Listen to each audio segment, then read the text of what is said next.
Hey guys, Mark here again with another video for you. If you watched my last video, that was my mom's Ancestry DNA results, then you know that there was kind of a big development that I wanted to make a separate video about. So that's what this is. I'm going to put a link at the end of that past video to this one so you can follow right through to it. Basically, here's the deal. Let me tell you a little bit first about how my parents met. Obviously, you know from the title of the video what's going on. So, let's go back to 1979. My mom was from Ohio, my dad was from West Virginia, and they both ended up going to the same psychiatrist, and the psychiatrist set them up, believe it or not. From somebody that has a degree in clinical psych, I know that's completely against professional ethics, but that's what happened. So that's how they met, and that was 79. They were married in 82, and I was born in 85. So that was 30 years ago now. So here's the deal. I'd say for about the last 2 years, I suspected that my parents might be related. And here's why I figured that out. On my mom's side, there is a 4th or 5th great-grandfather. He had 2 daughters. Well, more than 2, but 2 that lived together. Sarah Jane and Harriet. Well, Sarah Jane I knew was my great-great-great-grandmother on my mom's side. Now on my dad's side, there was a great-great-grandmother who I vaguely knew who her mother was. Come to find out, her name was Harriet Elizabeth Craven. Well, Harriet Elizabeth Craven, that's what I always thought her name was. It turns out Craven was her married name, and I did find a record that had her original maiden name as Valentine. And I didn't really, even though there was Valentines on my dad's side and my mom's side, I still didn't really think anything about it at the time, until I was looking at some stuff on my mom's side and realized that Sarah Jane's sister, who's living with her in the 1860, I think it was, 1850 or 1860 census, her name was Harriet.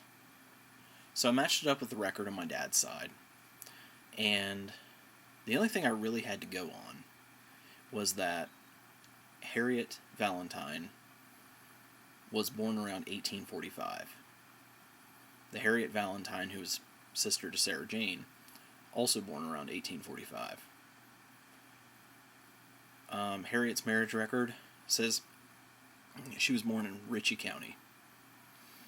I don't know where Sarah's sister was born.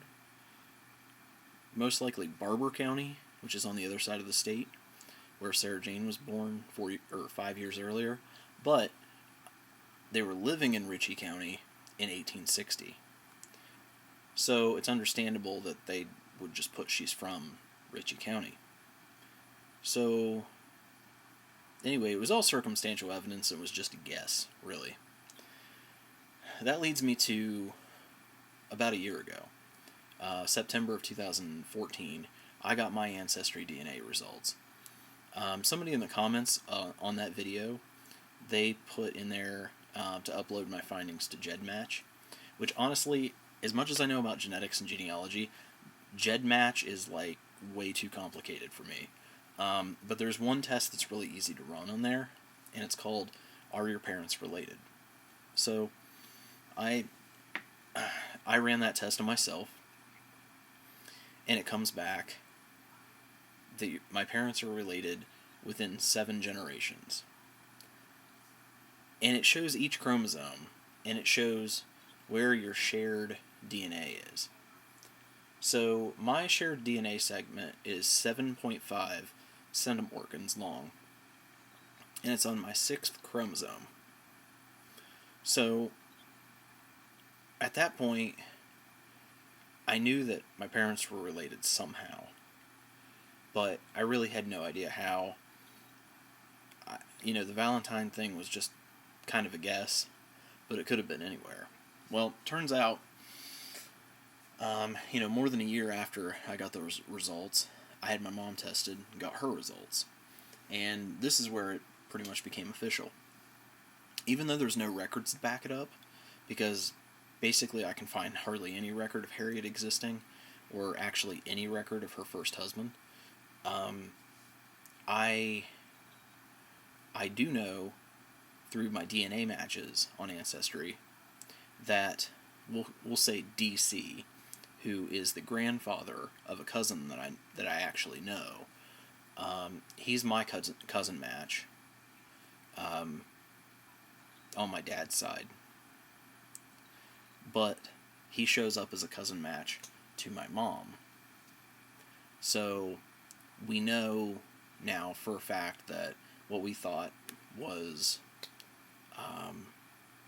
was the case. So anyway, I'm not very good at figuring out what kind of cousins you are, or how many removed. I don't even know how all that works.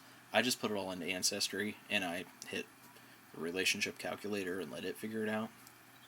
So that means that my parents are fourth cousins once removed,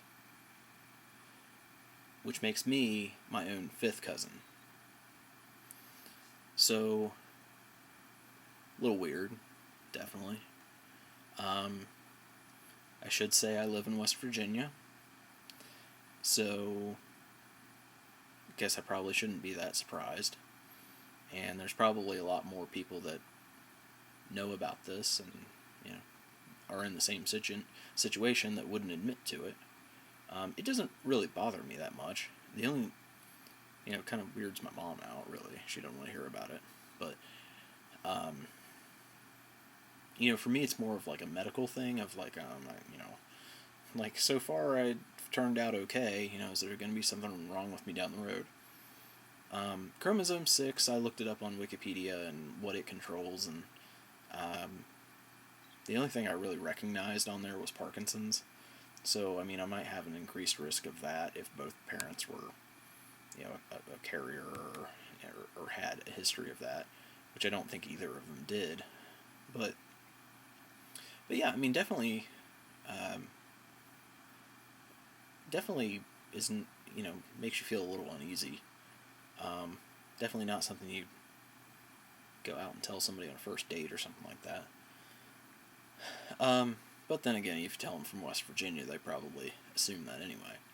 So, those of you from West Virginia out there, I'm sorry, you can't be in denial anymore. I'm living proof that the stereotypes of our state are true. And hopefully I can flesh out some more of this with research, but at least, even if I can't, if the documents don't exist, I know from DNA testing that for sure that Harriet Valentine is the one on my dad's side of the family, and that she's a relative of my mom, so I proved that relationship. So anyway, I'm going to leave the comments open for this video right now, but I know I've got some really, really nasty, horrible, rude, racist things said in my other videos about my DNA, so I may have to close the comments on this one at some point, but I'll leave them open for now. So, I guess with that said, I'm my own fifth cousin. I'm probably the healthiest person I know. I don't have any medical problems. I'm 30 years old. I'm not on any medicine. Turned out fairly normal. College graduate. So hopefully it doesn't affect me too much. Let me know in the comments if anybody else is like this, or if you're from West Virginia and found something weird like this in your family. Go ahead and let me know. And if you want more videos like this, I will be doing some more DNA testing, hopefully on my dad here after a while, and then I'm going to be doing the 23andMe test, definitely on me, maybe on my mom. So there'll be more to come, and also be coming out with videos on different topics as well. So go ahead and click subscribe if you're interested in this kind of stuff. I do talk about it a lot, and leave me some comments.